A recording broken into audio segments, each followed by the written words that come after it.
La palabra del Señor en Efesios capítulo 3, versículo 7, la podemos titular de la siguiente manera: ministros por el don de la gracia de Dios.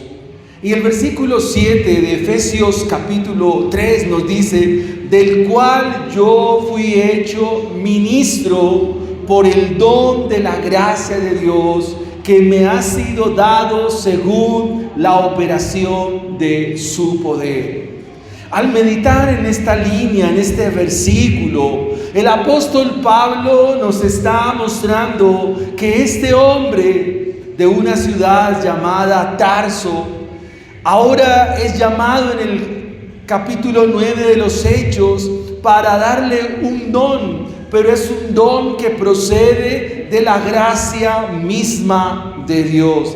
De hecho, él está diciendo: del cual yo fui hecho ministro. Este texto pudiera decir de la siguiente manera: yo, Pablo, fui hecho ministro por el don de la gracia de Dios, que me ha sido dado según la operación de su poder. Pero todos los creyentes, toda la iglesia, cualquiera que hace parte de la iglesia del Señor y que ha creído al Evangelio, que ha creído a Dios, que ha venido ante Él en arrepentimiento y fe, también puede aplicar este verso cuando de manera sencilla podemos decir: yo fui hecho ministro, yo fui hecho ministra por el don de la gracia de Dios. Eso significa que cada creyente, cada hermano, cada hermana, cada joven, cada niño que está en la iglesia,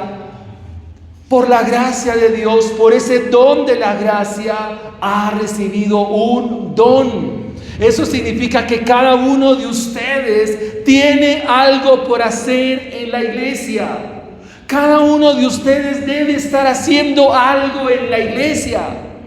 Cada uno de ustedes debe estar ocupado en algo de la iglesia. Y no solo en la iglesia, sino en su familia, como lo estaremos mirando.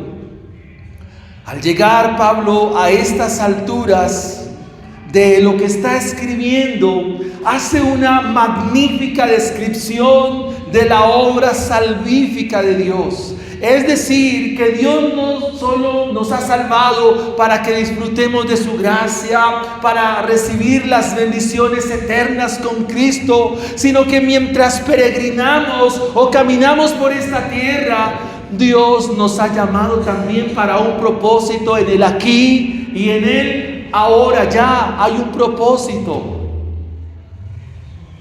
Él expresa que la tarea y el encargo de anunciar el Evangelio entre los gentiles le fue dado. O sea, la tarea del apóstol era predicar el Evangelio. ¿En dónde? En todo lugar. La tarea del apóstol era anunciar su palabra. La tarea del apóstol era anunciar su mensaje. La tarea del apóstol era decirle a todo aquel que se le atravesara, decirle: hay que arrepentirse, Cristo es el Señor, Él resucitó, Él un día vendrá. Todo el Evangelio. Este fue el encargo del apóstol.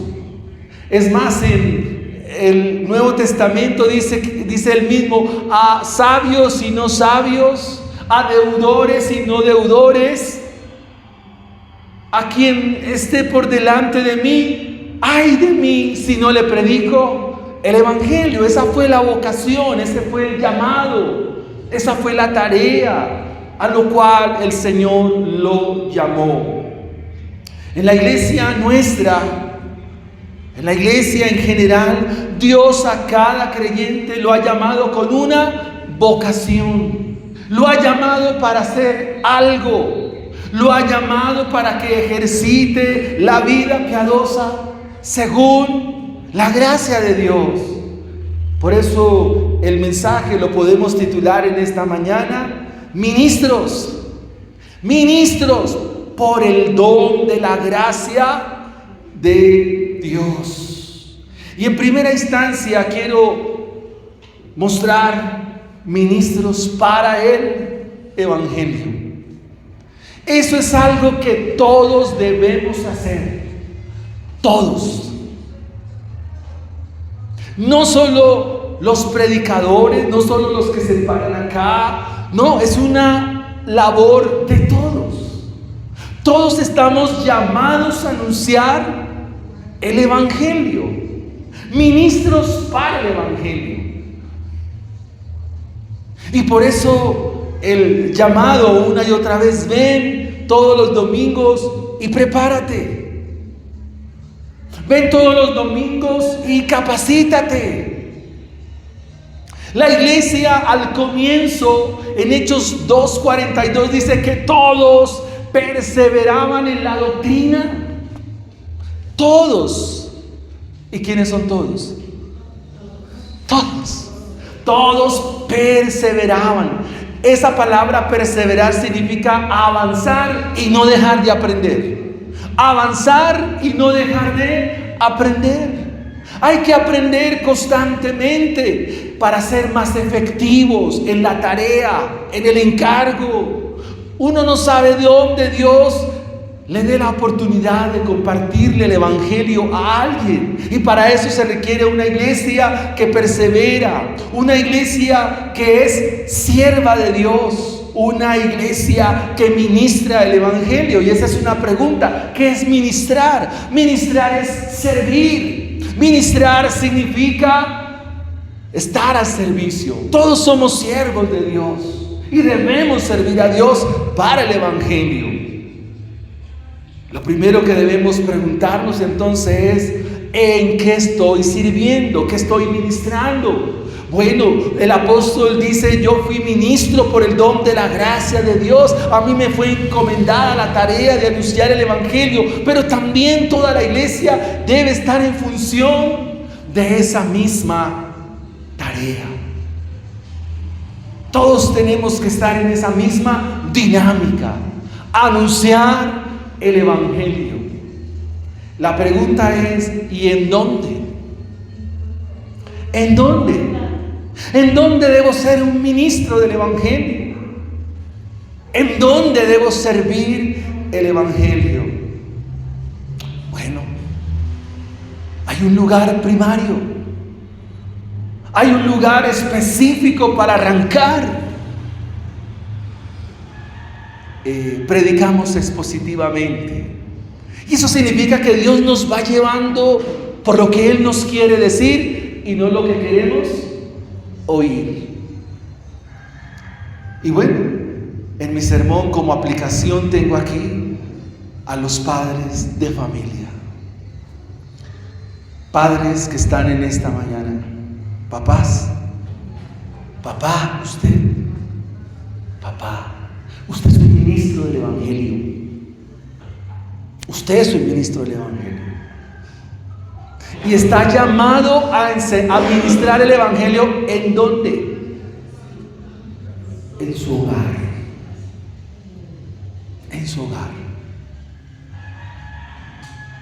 De hecho, para ser pastor, uno de los requisitos en 1 Timoteo capítulo 3 está diciendo, y es que el que no cuida su casa, ¿cómo quiere cuidar la iglesia del Señor? Ahí es el campo de entrenamiento. Para ser pastor, toca primero mirar, examinar cómo el papá está ministrando el Evangelio en su casa. Pero independientemente si va a ser pastor o no pastor, si va a ser diácono o no diácono, se requiere que el padre enseñe el Evangelio en casa, sirva, ministre el Evangelio, papá. Por eso venimos a la iglesia, para recibir el consejo de Dios. Ahorita voy con las mamás también. No se preocupen. Padre que me escuche en esta mañana. Papá que ha venido a la iglesia con amor, con cariño, con aprecio. Predica el Evangelio en tu casa, a tus hijos. Siéntate con ellos y aplica lo que dice el Salmo 34. Venid, hijos, el temor de Jehová os enseñaré.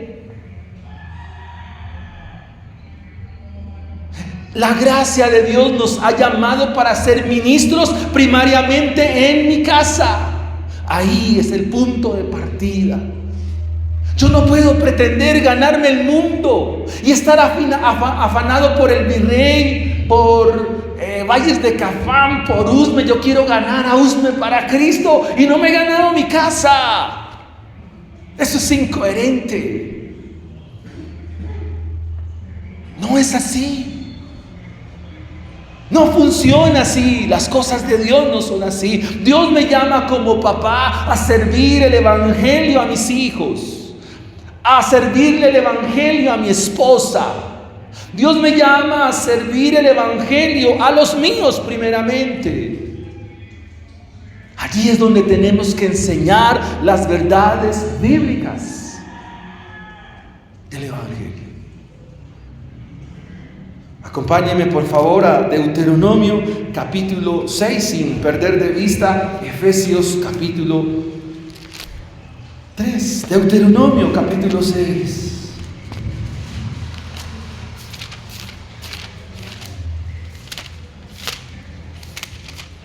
Providencialmente es el texto que me toca compartir allí en el retiro. Deuteronomio capítulo 6.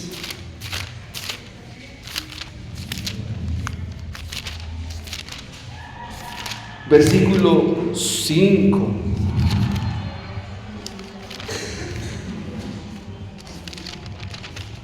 Esto está en el contexto del gran mandamiento. Ahí dice Deuteronomio 6:5, y amarás ¿a quién? ¿Cómo se ama a Jehová?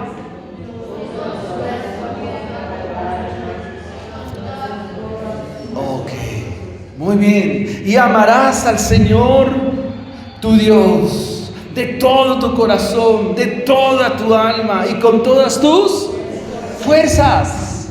Y luego dice, y estas palabras que yo te mando, ¿en dónde estarán, papá? ¿En dónde deben estar las palabras del Señor? En tu corazón, papá. Para que esas palabras las puedas enseñar ¿a quién? A tus hijos. Y a los hijos de tus hijos, abuelos. Para poder ministrar el evangelio y poder ministrar la palabra del Señor, esas palabras deben estar ¿en dónde, papá? En tu corazón. Debes aprenderlas para enseñar a tus hijos. ¿Cómo era en aquel momento? ¿Qué estaba haciendo Israel en el desierto? ¿Qué estaban haciendo? ¿Dando qué? Vueltas. Al levantarse, al acostarse, cuando vayan por el camino. ¿Qué tenía que hacer el papá? Hablarle las palabras de Dios. ¿A quién? A los hijos.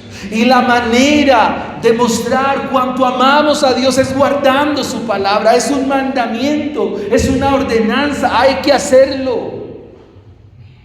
Tú no puedes decir que amas a Dios sin obedecer su palabra. No es así. Entonces cuando Pablo dice somos ministros del evangelio, entonces nos está indicando, nos está diciendo que los papás somos ministros del evangelio por la gracia de Dios, y que ese evangelio debo servirlo en mi casa, a mis hijos, a mi esposa. Es la enseñanza, pero se requiere que estas palabras estén ¿en dónde? En mi corazón. Que la palabra de Dios esté en mi mente. El Nuevo Testamento, Pablo dice que la palabra del Señor corra y sea glorificada. ¿En dónde? En los que han creído al santo y glorioso nombre de Jesús. Es allí donde la palabra del Señor debe correr, debe morar. A Josué se le dice, esfuérzate en la palabra de Dios. ¿Para qué? para enseñarla, para vivirla. Así que padres, ustedes tienen un gran desafío. No serían padres cristianos responsables si no ministran las palabras de Dios a sus hijos. Yo no sería un papá responsable y sería descalificado si no enseño la palabra de Dios a mi familia. Hay que servir el Evangelio.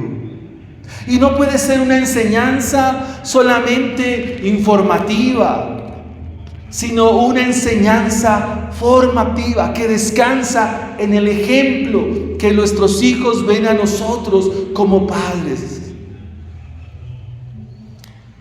Hermanos, ¿cuánto necesitamos arrepentimiento?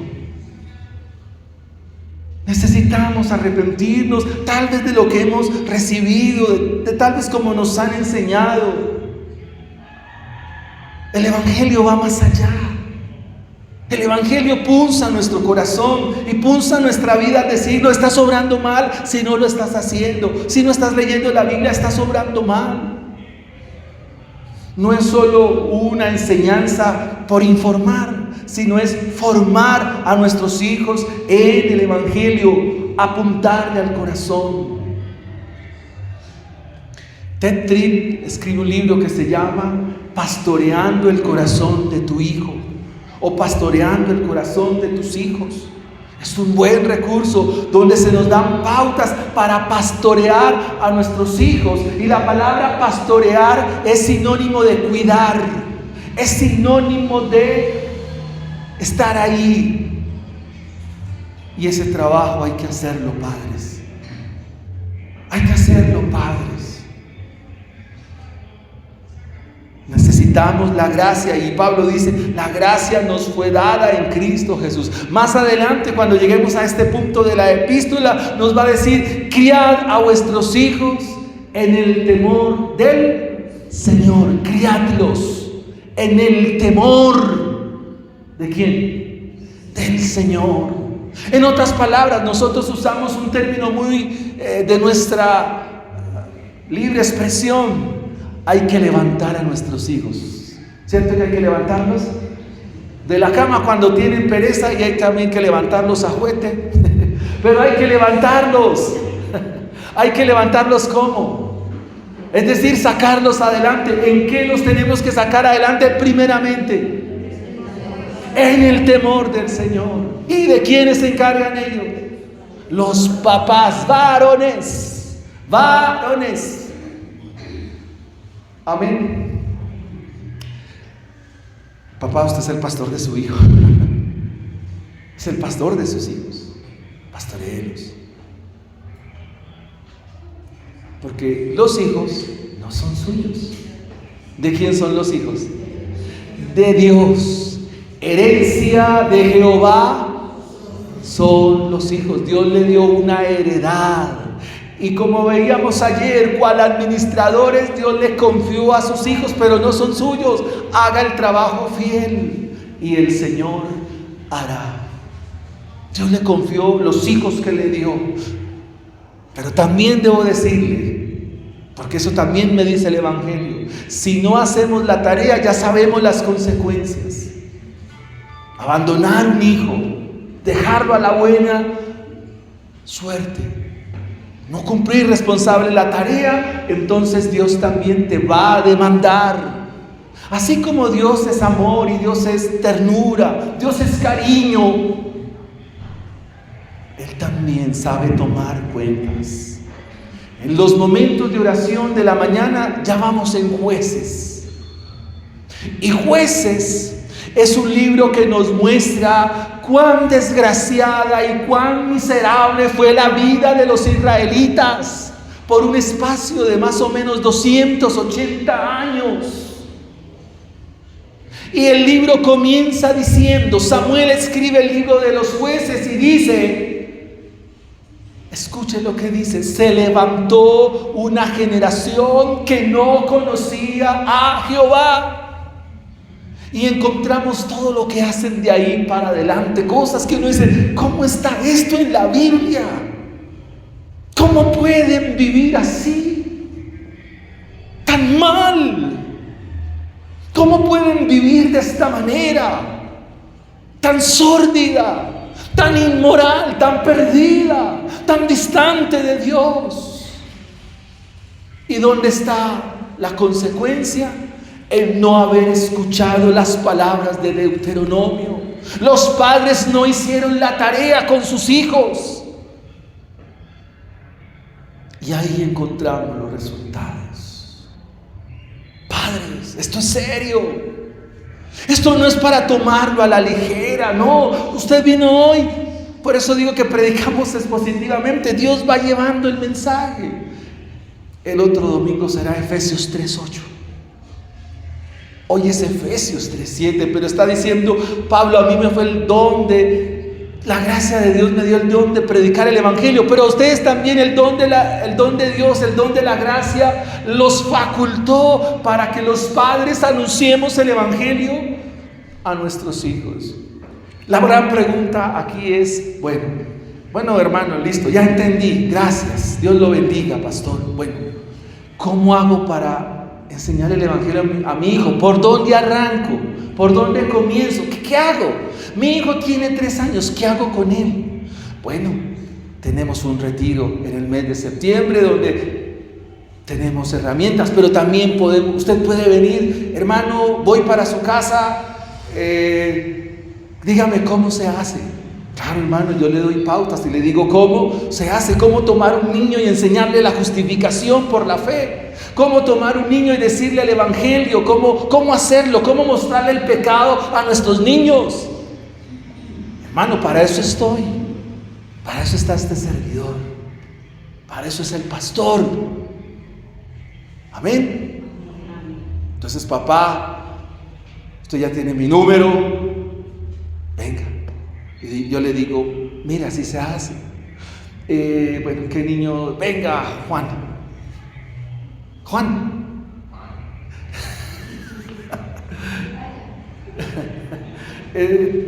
David.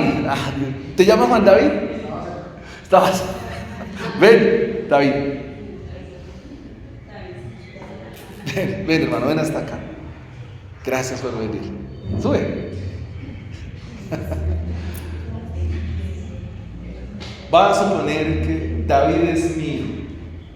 ¿Oír o no oír? Dígalo fuerte.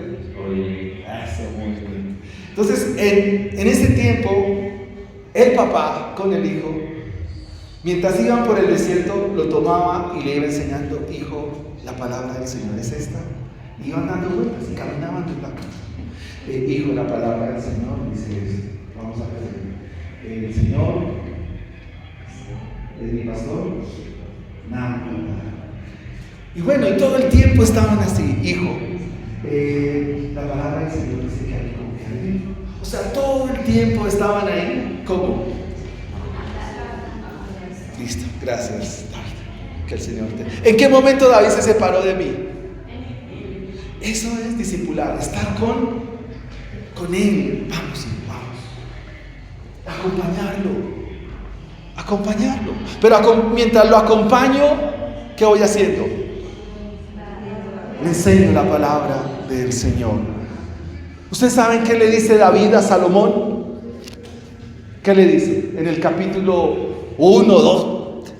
Salomón se gasta 3 capítulos para decirle estas cosas. Acompáñenme, por favor, al libro de los Proverbios.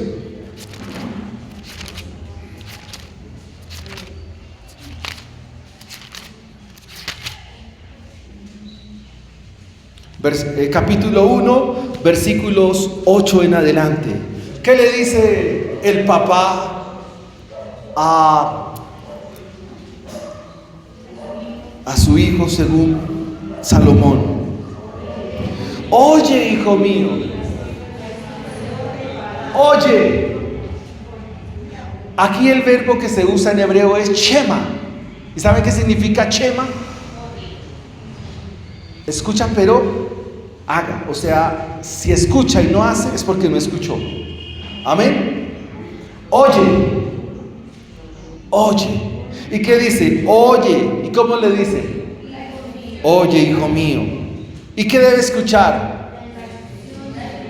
La instrucción de tu padre. La pregunta es, ¿cuál instrucción? ¿De qué instrucción estamos hablando?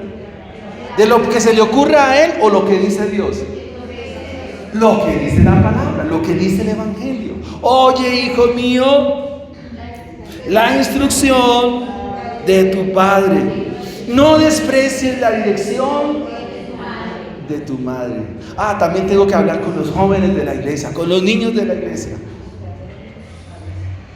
Porque cuando le dicen, no papá, no quiero hablar contigo, ¿qué está haciendo el niño? ¿Qué está mostrando? Rebeldía. Está mostrando su pecado. No papá, no lo quiero escuchar. ¿Cómo así? Después, dejémoslo después, papá. No. También es para los niños la predicación. Dice, hijo, no desprecies la instrucción de quién, ni de tu papá ni de tu mamá. Ahora, se entiende, o lo doy por sentado, que los papás aquí, ¿cómo son? ¿Evangélicos o no evangélicos? Deben ser evangélicos porque están hablando de la vida piadosa. Y aquí el proverbista dice algo que me llamó la atención. Y le dice a los hijos, hijo, en el versículo 20, la sabiduría clama a las calles, alza su voz en las plazas. Y le va diciendo, mira, cuando te encuentres con amigos que no son como tú,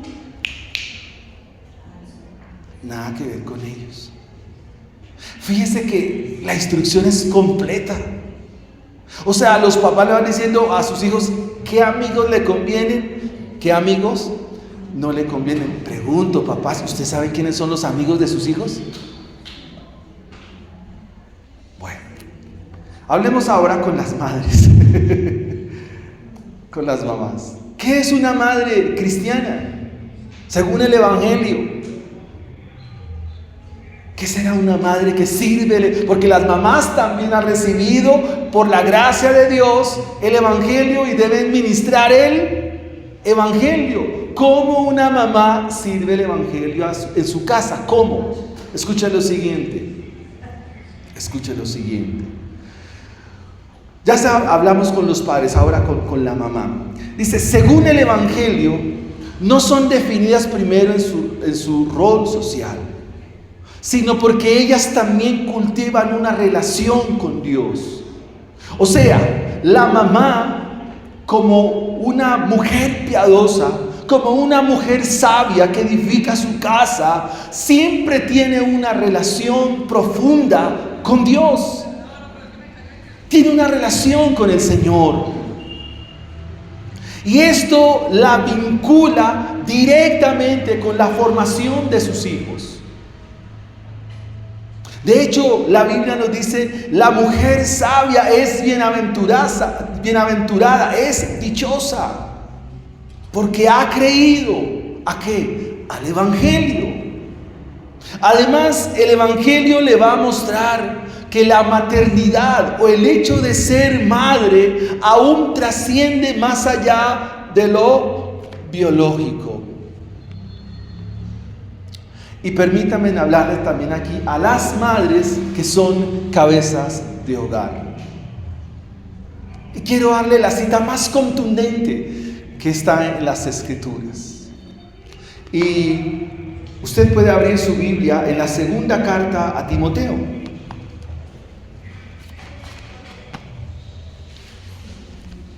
Capítulo 3.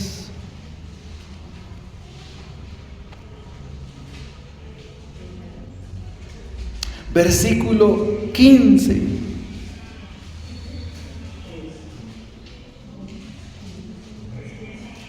Segunda a Timoteo capítulo 3 versículo 15. ¿Y qué dice? Y que desde la niñez has sabido las sagradas escrituras. ¿De quién está hablando? ¿De quién? Timoteo. Anote esta cita al margen, Hechos 16, 1 y 2. Pablo encuentra al joven Timoteo en Listra. Y este muchacho fue formado por su abuela y su madre. La mamá de Timoteo se llamaba Eunice y la abuela se llamaba Loida. Y Pablo le está diciendo: mira, Timoteo, es que tú desde la niñez has sabido. ¿Quiénes? Las Escrituras. Y que desde la niñez has sabido las Sagradas Escrituras. De alguna manera, Eunice era una madre cabeza de familia. ¿Por qué? Porque se había comprometido, o Timoteo era hijo de un hombre griego o un gentil. Y obviamente Eunice era una mujer creyente. Y esto puede aplicar a veces cuando mi relación es con un padre que no es creyente. Pero igualmente yo como mamá, como una mujer sabia, como una mujer entendida en el Evangelio, como una madre según el Evangelio, debo enseñar las Escrituras. ¿A quién? A mis hijos. Yo debo hacer el trabajo cuando está la faltante de un hombre en casa. Son esposas que también por la gracia de Dios ministran el Evangelio. Una esposa que sirve el Evangelio también es una mujer transformada por ese mismo Evangelio. La gracia de Dios ha transformado el corazón de esta mujer, cuya vida también refleja a Cristo. A la luz de la Biblia, Tito, por ejemplo, capítulo 2, versículos 3 y 5, está ahí delante. Dice que las hermanas en la iglesia, cuando alcanzan una madurez y reflejan el Evangelio, Pablo las describe en Tito como maestras del bien.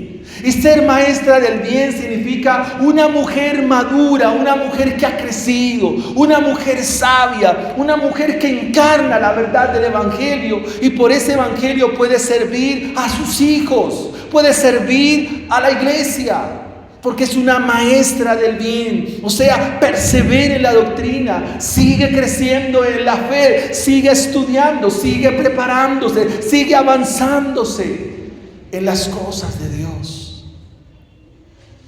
En la iglesia no hay productos terminados. En la iglesia del Señor no llegamos a un techo, no. El aprendizaje debe ser hasta el último día de nuestra vida. Así que una mujer que vive conforme al Evangelio, que ministra el Evangelio en casa, está asociada a esta vida. No busca protagonismo, sino fidelidad. Entiende que su vida es un testimonio constante, y cada palabra de Dios se va a reflejar en cada actitud. Y cito el proverbio: la mujer sabia. ¿Pero de dónde procede la sabiduría? De Dios. Y esa sabiduría para edificar la casa, edificar a los suyos, edificar su hogar. ¿Qué necesitamos entonces, amados hermanos, para ser buenos ministros del Señor?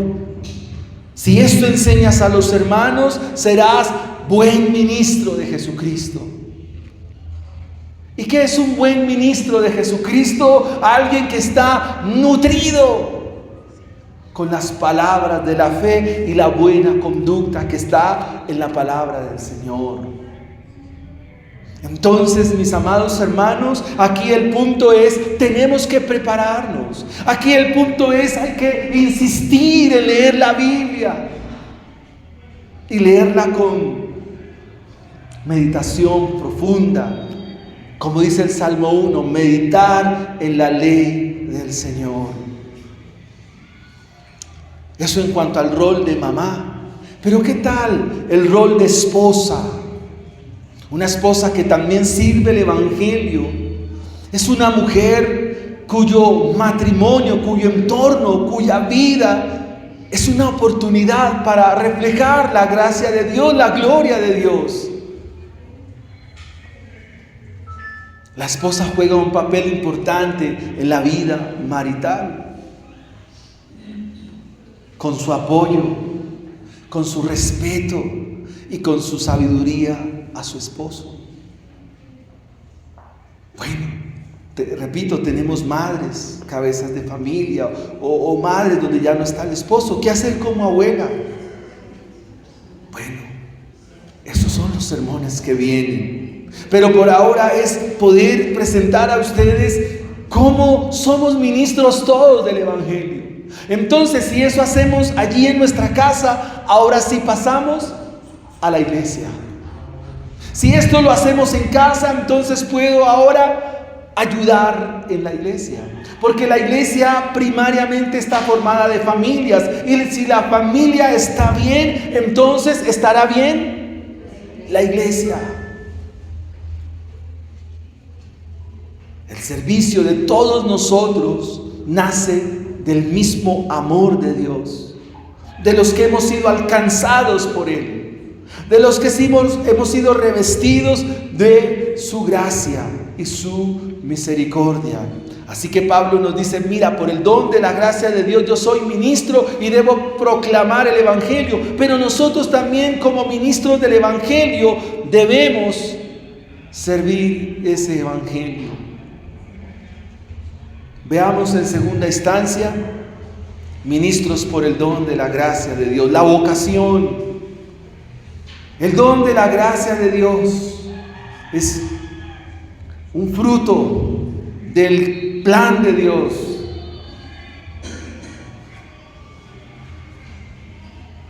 ¿Qué es el don de la gracia?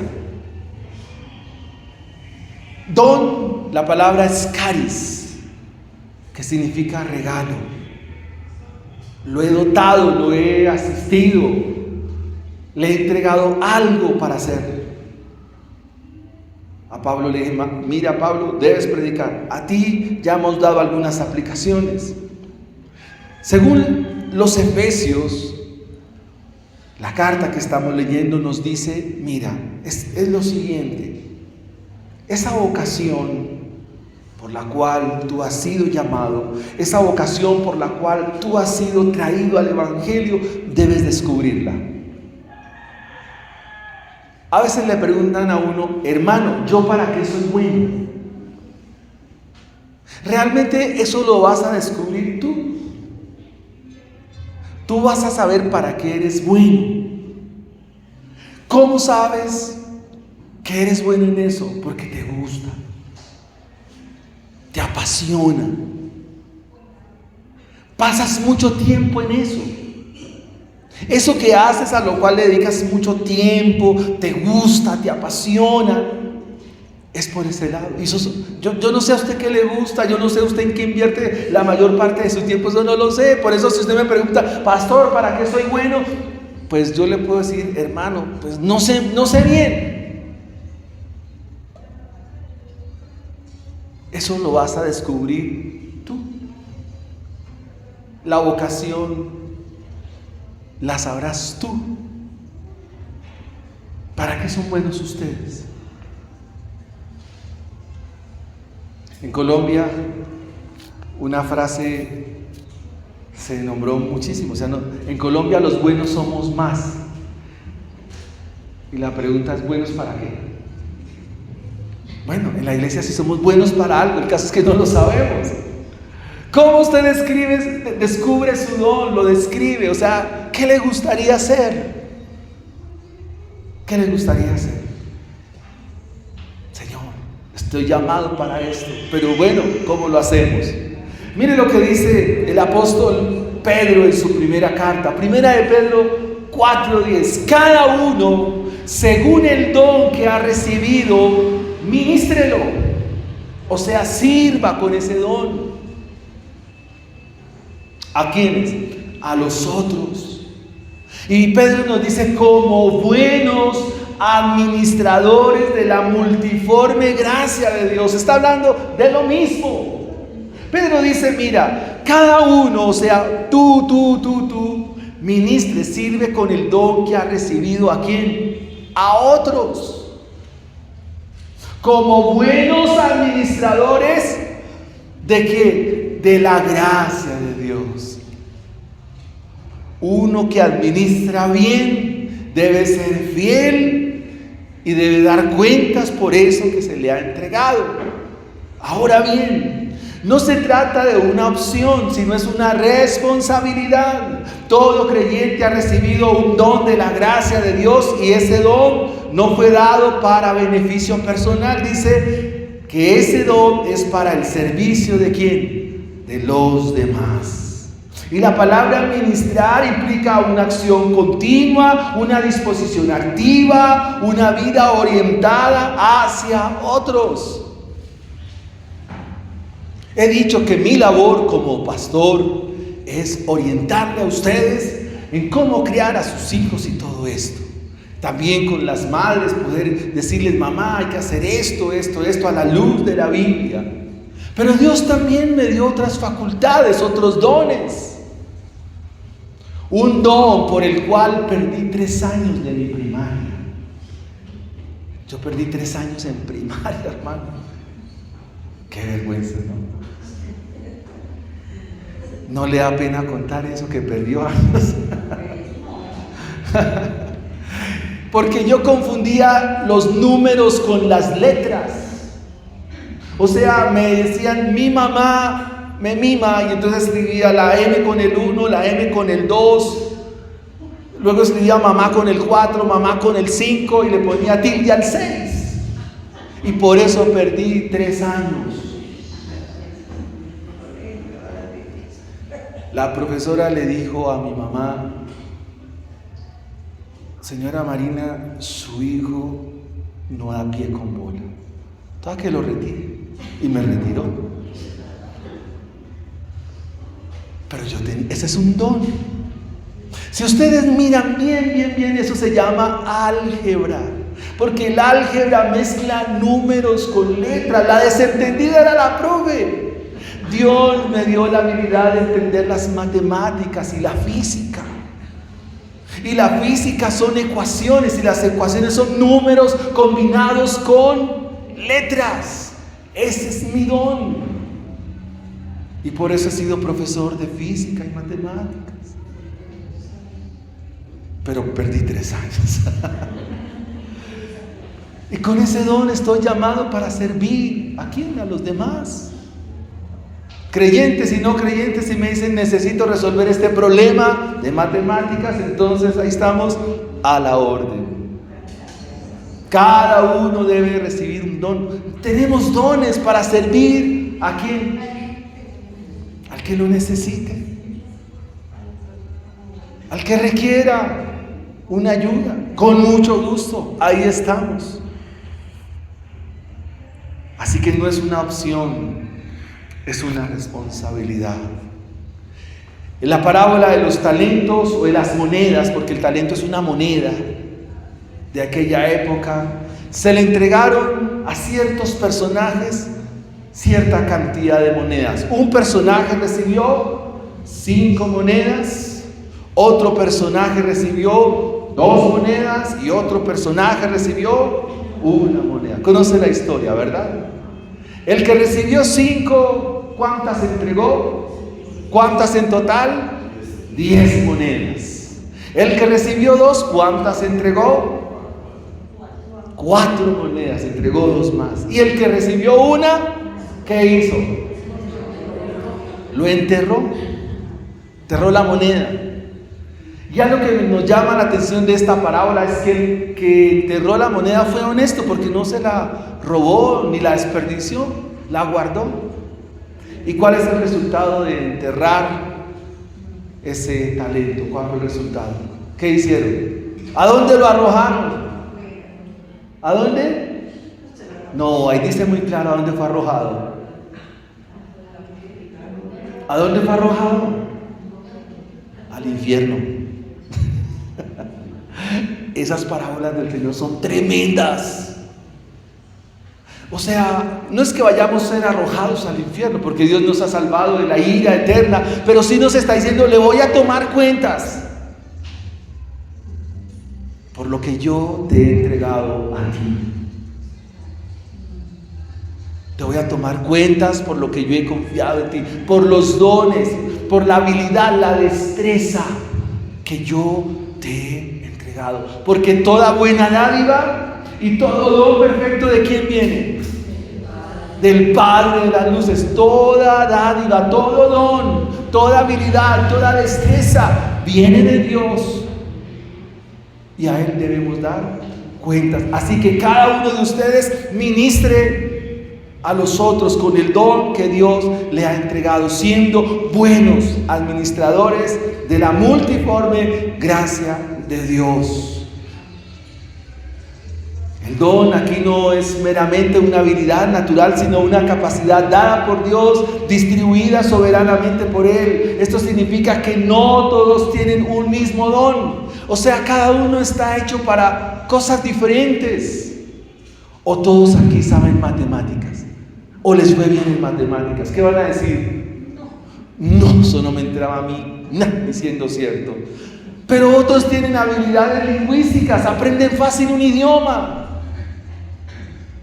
Hay un psicólogo americano que se llama Howard Gardner y habla de las inteligencias múltiples.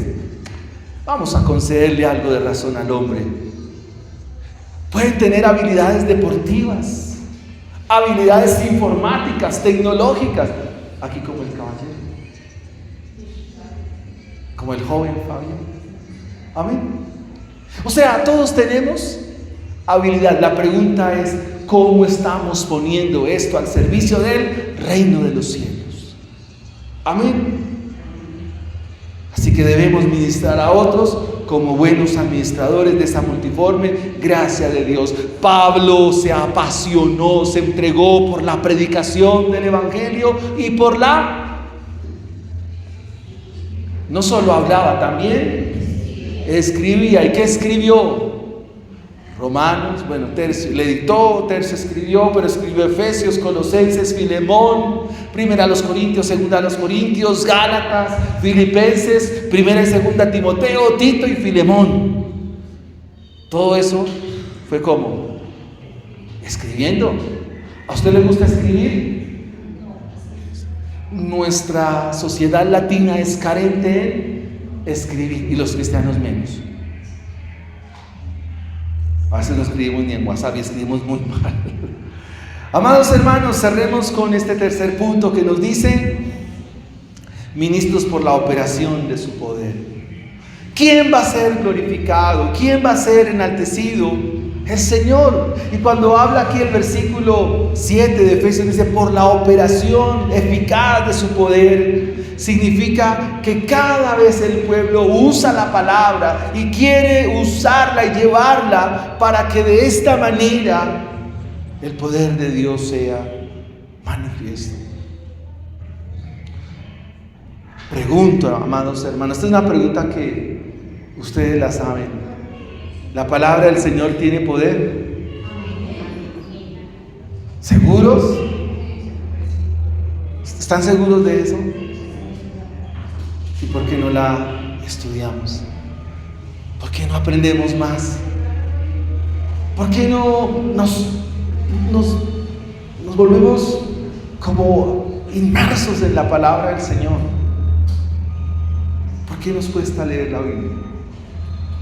Entonces todo esto dice o redunda o termina, finaliza en la palabra del Señor con gran poder y gran gloria. ¿Ustedes quieren ver a sus hijos cambiados? ¿Quieren cambiar a una persona? Claro, ese es nuestro deseo. Salmo 19, versículo 7. La ley de Jehová es perfecta, que convierte el alma. Ahí está el poder de la palabra. Amén. La palabra del Señor tiene un poder sin igual, como dice el himno. El Señor dijo: sea la luz. ¿Y qué pasó? La luz fue hecha. El Señor iba en el mar con los discípulos y le dijo al mar: calla, enmudece. ¿Y qué pasó? El mar, el viento. ¿Y qué dijeron los discípulos? Tal vez así rascándose la... ¿Quién es este que aún el viento y el mar? Pues es el Señor. Esas mismas palabras son las que convierten el corazón de una persona. Ese es el poder de Dios. Es lo que nos dice Efesios 3:7. Pablo aquí está contando el gran poder de la palabra de Dios. Dice: al cual yo fui hecho ministro por el don de la gracia de Dios que me ha sido dado según la operación de su poder. O sea, Dios opera por esa palabra, Dios opera poderosamente. Amados hermanos, el Evangelio es poder de Dios para salvación. Y ese Evangelio o este Evangelio es la misma palabra de Dios. La pregunta entonces para dentro de 8 días, para que no deje de venir, es: ¿cómo presentar el Evangelio en nuestras casas? ¿Cómo hacerlo? ¿Qué tengo que decirle a mi esposo? ¿Qué tengo que decirle a los míos para que vengan al Evangelio? No deje venir el próximo domingo.